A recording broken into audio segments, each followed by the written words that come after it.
What's up guys, welcome to another video. Today we're going to be talking about something I am in love with and I enjoy using on a regular basis. This is going to be a part of my EDC, something that I wear on my wrist a lot, and of course that is going to be the Seiko Blue Turtle, the SRP773K. This watch in particular has a day date on it, which of course is going to be where it tells you the day and the date. It's going to have a 4R36 movement with 25 joules. The case diameter is going to be 44.3 millimeters and the thickness of the case is going to be 12 millimeters. Now, something I do love a lot about this watch is the fact that it has that Seiko turtle cushion case on it. It's so comfortable. I've had no issues with it. As you can see, kind of on the edge here, it's got that really nice lip that comes up. It kind of tapers around there on both sides, and it does come around the front as well and stick out a little bit more than your average watch, which here is going to be the Seiko Monster, which does not have a cushion case. It's just completely flat on the edges, as you can see.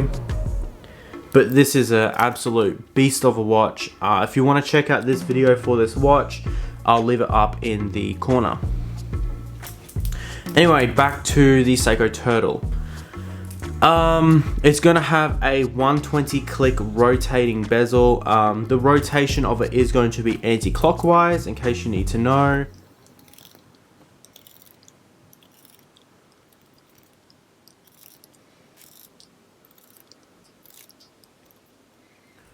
This one is going to be the blue version, the SRP773K. And this is not going to be one that's going to be made in Japan. This is going to be the K version, not the J at the end. I do not see a difference between the J and the K. It's literally just the fact that you can say, hey look, it's being made in Japan. That's of course in my opinion. It's not something I would probably invest in. It's probably not more towards my taste. This is going to be an automatic, so you will have to wind it and wear it, and inside there is going to be the little winder that will spin around and wind up the spring, which will keep the watch going. This is going to be 200 meters, as you can see on the face of the watch. At the bottom it does say Seiko automatic diver 200 meters, and you can get that really nice shine of blue going across that bezel on the face. Now, something that I do really enjoy about this watch is that on the face, it has like a dark blue face to it instead of a like really pure blue that you can get with some of the other watches that are out there. So on the bezel, it's more of a blue. It's like a dark blue on the bezel, and then on the face it's like a very matte blue, which I really like because it's kind of more of a contrast, and the matte blue makes it a little bit more easier to see the face and everything going on. Something I do really enjoy about this watch is the fact that it has a super nice clasp on it. So as you can see here, it's got the normal little latch. You got the two pins either side, you press those and it comes down, and then it's just got your normal pressed, which of course I don't have an issue with because it's just a clasp to me. I've had no issues with the clasp of my watch breaking or any issues like that because Seiko are pretty good. So that is something that I'm very appreciative, is that Seiko do a very good job with their watches. Something that I love about this watch is the Lumibright that Seiko uses. It's really bright and it stays bright nearly all night long for me.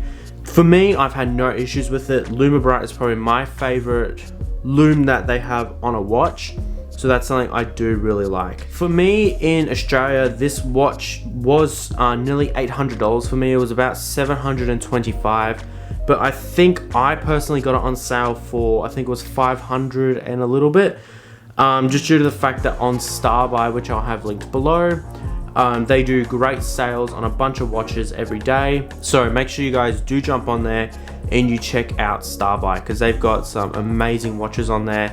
Plus they do great deals and the customer service is just absolutely amazing. Now, something I dislike. This is probably maybe the one of two things that I dislike about this watch.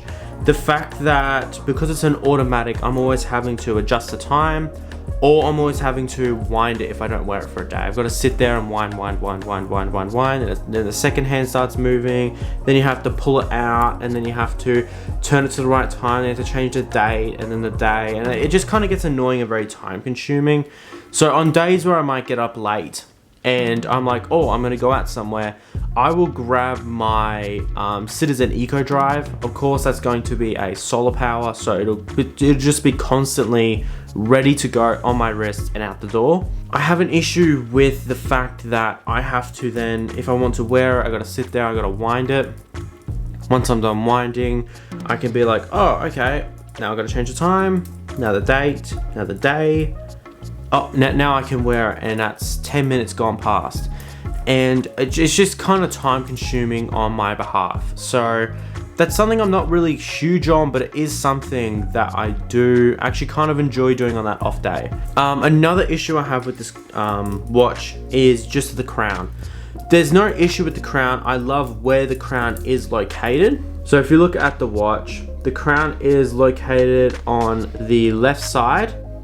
And it's going to be, instead of being at like the 90 degree, it's kind of off and it's more at the bottom. So when that sits on my wrist, it isn't poking into like here, it's going to be kind of resting down here.